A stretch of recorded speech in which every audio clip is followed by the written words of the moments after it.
What up, y'all? I'm back with another video, and I'm reviewing Mac Miller's newest album, Good AM. Good morning, and good morning. It's still morning as I'm recording this, so good morning to y'all. This is the first full-length project by Mac Miller I've ever listened to. But let's go ahead and get into this. First off, let me say this: Mac is very consistent with what he's talking about in his beats. Some of them are inconsistent, and I'm not saying like, oh, it's bad. It's a good thing. Like I like how a lot of these beats switch up. Like a lot of them, like they switch up, but they're still the same beat. I mean, it's all the same beat, but like you can still hear like what you heard in the first part of a certain song, and like as the beat switches up a little bit, it still stays the same. You can hear that as well, the first part of the beat, as the second part comes in. Now, some of these beats he stays consistent the whole time. I got a real Tyler the Creator feel off a lot of these, well, 4 or 5 of these beats, and I looked through the credits after I got done listening to the Mac Miller album, and the intro song, Doors, is actually produced by Tyler the Creator. So I was like, see, I got an ear for listening, because I'd say I'm a good reviewer, I'm a good music listener, and I got this. I got the Tyler the Creator feel, and I go through the credits, and I see, oh, it was produced by Tyler the Creator, the first song, Doors. Track number 2, Brand Name. Basically, Mac's talking, I love the beat to this, and he's basically talking about how it's a brand name, he got to get what he got to get, and he loves his life. Other people want it, though, and the people who don't, they want the wife and the kids and everything, but it's all just a brand name, and it got to have certain things for him and the bitches, or his girl, and that's basically it. Track number 3, Rush Hour. I like the Chris Tucker, and you know, the Chris Tucker reference from the movie Rush Hour.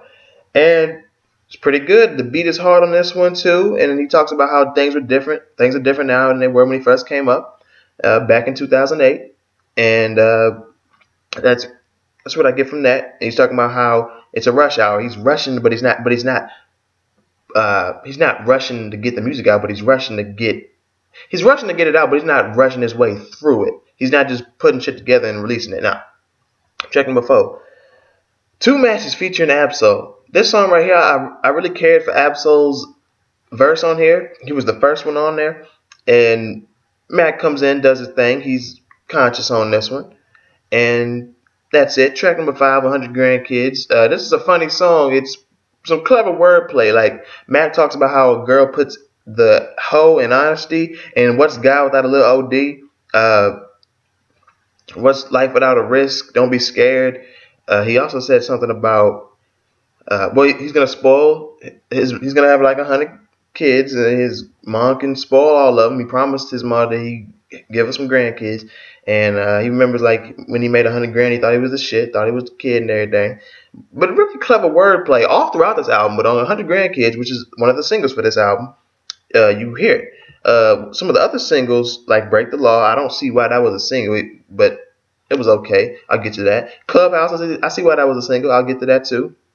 Track number 6, Time Flies. He's basically telling you, hold on to what you got and hold on to your memories, because time flies and you don't know how long you can have these people and what you have around you. And Lil B, he's just there to like talk, and he's kind of funny the way he's trying to lecture you a little bit, or trying to just talk to you about how time flies. It's really funny.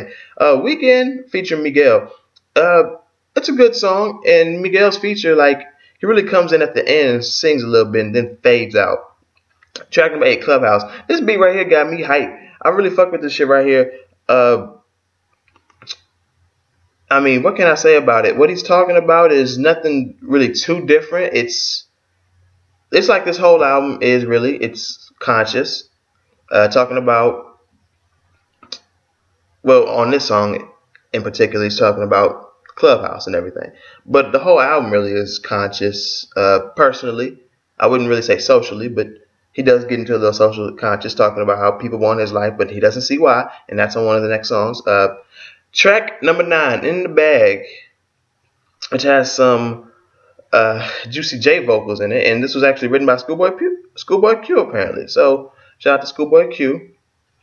I actually saw that from looking at the Needle Drops album review of this album right before I listened to this, so I could get a feel for this album. Funny ass song too. I really fucked with it. And same thing with track number 10. You get some Juicy J vocals.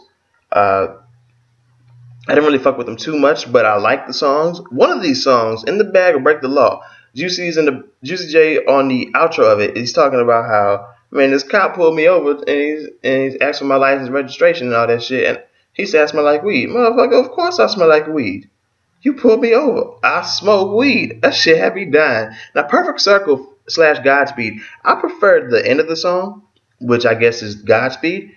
Just how the beat changes up and everything. It's like what I said, except it's not one beat, part of the beat, and you can hear it as the next part of the beat comes on. No, this is when it actually switches up, and it's pretty much a second song on one song, Godspeed. And I prefer that. When in Rome, this shit got me hyped, man. Like, some of these songs, like, I'm not going to say I'm going to listen to the whole album over, but I'm going to listen to the songs I downloaded on my phone. When in Rome, I really fuck with this shit right here, talking about, like, what it is, and now we in Rome, and what it's like when we in Rome. And the beat is just hard, and it kind of switches up, too, but you can still hear it throughout the song. Track number 13, ROS, or Rose. It's basically a love song talking to this girl, like, I hope that new dude you got make you happier than me. What can I say about this song? I really liked it, like the soft feel to it. It was produced by DJ however you say his name, but I really fucked with it. Got me in my feelings a little bit, but not like in it, like, you know what I'm saying. Cut the Check, track number 14, featuring Chief Keef. What can I say? Not really flexing and turning up all in your face, but just letting you know we on the ground and we getting it. And Keef's, I actually like his verse on here. I can actually understand what he's saying, and he comes at you hard. From what I've heard from Chief Keef, this is something different, and he was flowing. I'll give it to him. Track number 15, Ascension.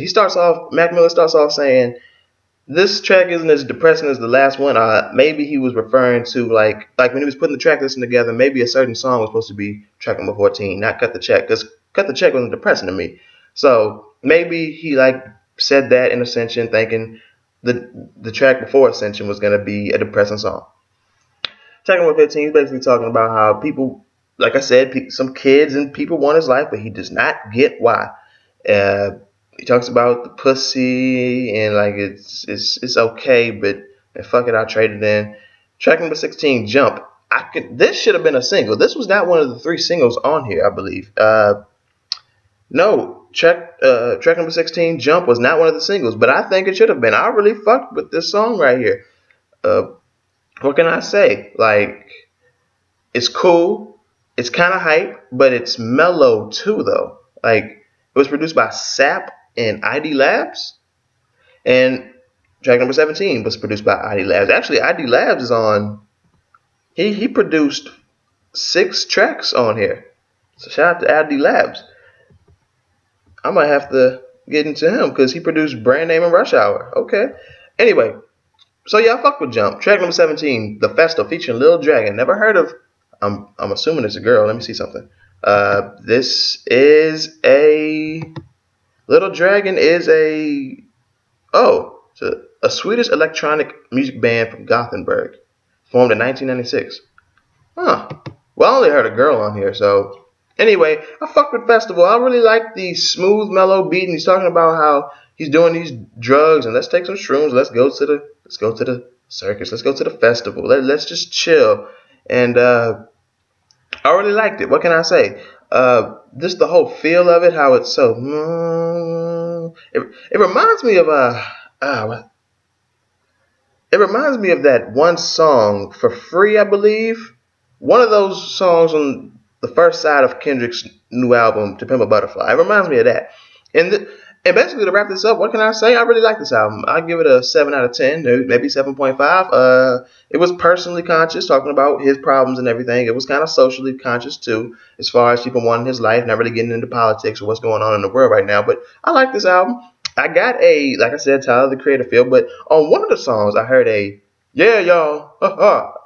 I forget where I've heard that from. Maybe I heard it off of 2K or Madden, but NBA 2K or Madden, but I heard it and I was like, oh, I like that. And I appreciate the scratching on like 2 or 3 of these songs on here. I really appreciate the scratching, like the cutting and the mixing and everything. You don't hear that in hip hop no more. This isn't a rap album. This is a hip hop album, but he flows at you like he's a rapper and talking about the flexing and everything, because he does flex a little bit on some of these songs. But I also got a bit of a Big Crit feel, surprisingly. Just the beat and like some of the things he's talking about, just not the whole drugs and everything. Crit doesn't really talk about that, doing drugs and everything, and the aftermath of taking drugs. And I got a little bit of a Joey Badass feel off of this thing too. A Joey Badass before the money, Joey Badass, not 1999 or the Nights one. But anyway, yeah, 7 out of 10, maybe a 7.5 out of 10. What do you think of this album? What do you think of my opinion? Let me know what you think of my opinion in the comment section below. Let me know what you think of the album. Be sure to like this video if you liked it, and hit the dislike button if you disliked the video. Share this video, subscribe if you're new. Get me on Twitter, Facebook, AudioMac, SoundCloud, Instagram, and also hit up my email for business, and I'll see y'all next time.